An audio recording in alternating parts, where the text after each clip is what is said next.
In our whole discussion of arrays, one thing you should always remember is array elements are always towards contiguously in the memory locations. So first element, second element, third element are stored in consecutive memory locations always, and we can take advantage of this consecutive memory storage along with pointers while programming the array, especially two-dimensional or multi-dimensional array programs. Now, taking into consideration this fact that array elements are stored in continuous memory locations, I can initialize my array with one more way, taking consideration of pointers as well. Now here, while declaring the array, I have declared it as the name of array is grades, and it's a two-dimensional array. So now compiler is thinking that grades is a two-dimensional pointer to, or grades is a pointer to two-dimensional array. Now I can fool this compiler, making it feel that grades is a pointer to one-dimensional integer array as well by typecasting. I can typecast grades to pointer of integers. So compiler will fool, like it will think that it's a one-dimensional integer array, and then I can simply go and initialize every byte by increasing the pointer location by 1 and initialize it to my initial value. Let me actually show you how to do that, which will be probably more clear. So again, I will have to use one for loop, but instead of using two for loops in the above example, I will just use one for loop. I is equal to 0. Now I less than, I will use something like number, I'm sorry, I have used capital, so number of subjects into number of students. Now my I will go from number of subjects and number of students. So I have already mentioned that total number of size is 10 into 5.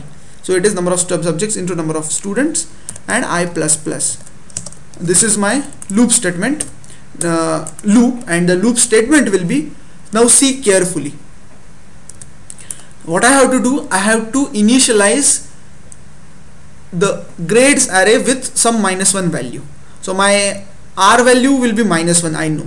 I have to engineer my L value so that the compiler will think it like a one-dimensional array and it will keep on initializing it for this I loop. So I will typecast it to int. I will typecast my grades array to int. Okay, so I have typecasted it to int and I will initialize it to -1. Now this will actually, but it's a address, so I cannot simply initialize it. I will have to use pointer type of variable. So this will initialize the first element to -1. Okay, up till now I have typecasted my grades array to look like integer. So what this statement is doing, this statement is telling compiler that typecast grades array to pointer to integer instead of pointer to 2D array, and I am taking its value. So value at this location, still typecasting has just made typecasted to int star, still it's an address. So I cannot assign -1 value as an address, so I will have to write something like asterisk of this address is -1, or the value at this address is -1. And here I have to do same thing for all the array elements, so I will just add +1. This statement or this for loop will initialize my whole array to -1. Here I have taken advantage of pointers and this grade +1. Here grade +1, here plus I makes pointer advance with not a single address location but integer type of address location. So integer, if in this machine is a 4 byte, then plus I will advance this whole pointer by 4 bytes. Now another important thing, how to pass array as a pointer. Okay, so let's write same function in a different way so that we will be passing array as a pointer. So say find max grade 1, and here I will be passing array, I will not be passing whole array, but I will be just I'll be passing just a pointer, so asterisk a, and that's it. Okay, so find max ref grade 1 int of asterisk a. Now I already have a pointer. Now how I will be calling this function? Be careful. So again, max grade 1 probably equal to find max grade 1, and here I will have to typecast my grades to integer. So I will simply typecast it to integer, and this way I can simply call the function. Okay, now in this function, when I am writing the function, I have already the pointer to the two-dimensional array, rather than it's an integer pointer that I have.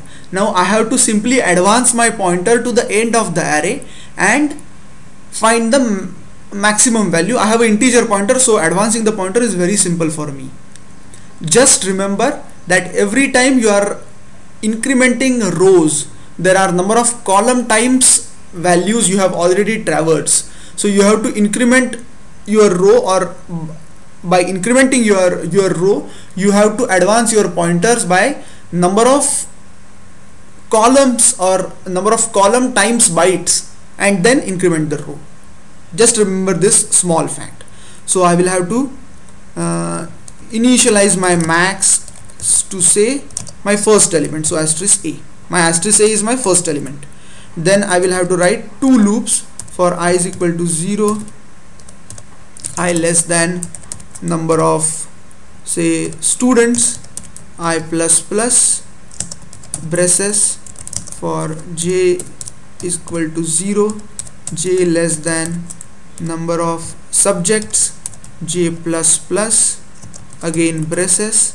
I have to compare it. So if something is greater than max value, I will have to assign max value to that something, and I have to complete my all the braces.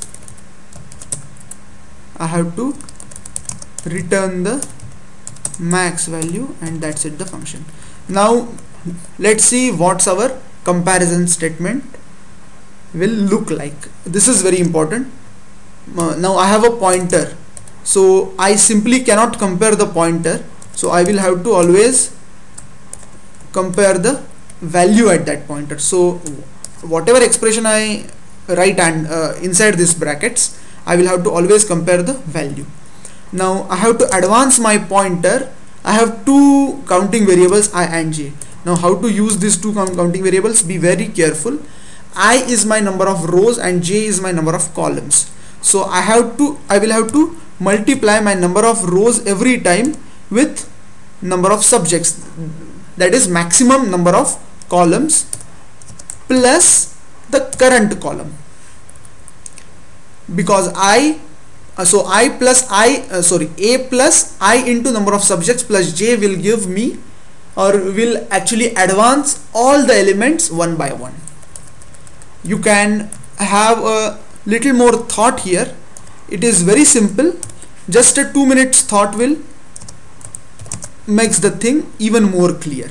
So I into number of subjects plus j again. Okay, and that's it.